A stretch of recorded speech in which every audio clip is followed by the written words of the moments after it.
Hey everybody, and welcome to my N5 series on the SP404 mk2, where I cover a topic in about 5 minutes. This is session 40.1, and today I actually wanted to do kind of a series or session, but several sessions on looping and loopers and why they're helpful and useful. Right now, I'm just going to set up the looper on the Akai Force. It works exactly the same on the MPC X Live in 1. Although getting to it is a tiny bit different, but effectively what we want to do, you want to get into your menu and you've got a looper, and I've already got the output through my patch bay from the SP404 mk2 routed from the output here into the input on the Akai Force. So you can see the meter, we're getting audio. I could turn it on. The way I have the pass-through set up, it's just, I don't have to put monitoring on, but if you see the meter moving, but you don't hear anything, just make sure you hit in so that you have monitoring on.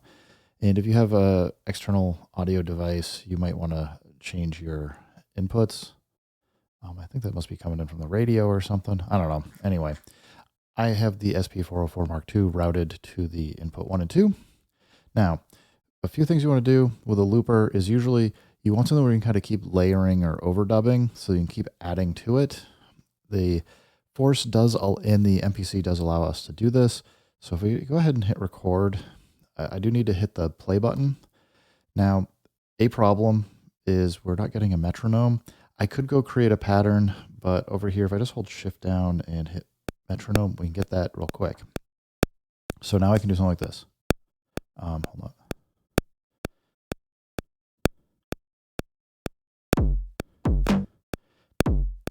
You can see I missed the start, so let's try again.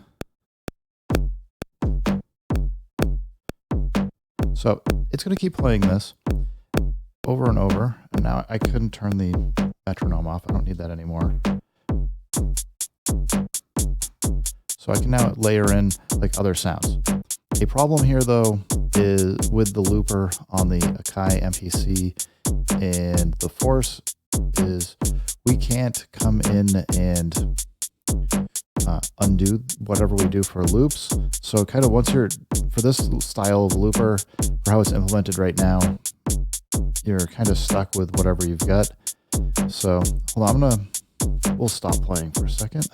So you can basically layer in multiple sounds over time, but you don't have any way to pull layers in or out or even go backwards. So there's no undo. So you basically are kind of forced to, I'll start it again. We can export. We can even send it to a clip and export it to a clip. You can see here though, it's still playing, but we have a clip lit up here. We're not going to want both the looper playing, so we can hit turn play off. We can hit this to play, but you can tell there's going to be a gap. It's very hard to get the timing correct on that to have it switch over. A feature I would love for Akai, if anybody out there is listening, is it would be really nice to have a seamless way, especially on the Force, to take a loop, export it, and have it immediately switch from the looper, where it would clear out the looper and start playing from the clip. But that's me dreaming, because that would allow us to do a lot more complicated things here. But I hope you understand, like, this is something that we can kind of do layering here for loops that you can't do in the 404 mk2 by itself, because it's also limited in what you're able to do when you want to resample or kind of make those loops. You can create patterns and things, but there's not over here, there's also not a clear way to do it. But mixing the two together does give you some extra additional power in being able to work with looping. So I'm not going to dig into the Force for doing time stretching and stuff from the clips.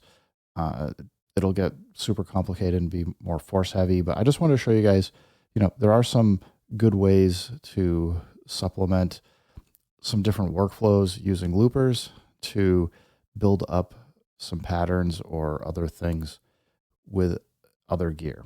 So anyway, I'm going to end here and we'll catch up again on the next video soon. Everybody keep making music, keep having fun, and peace.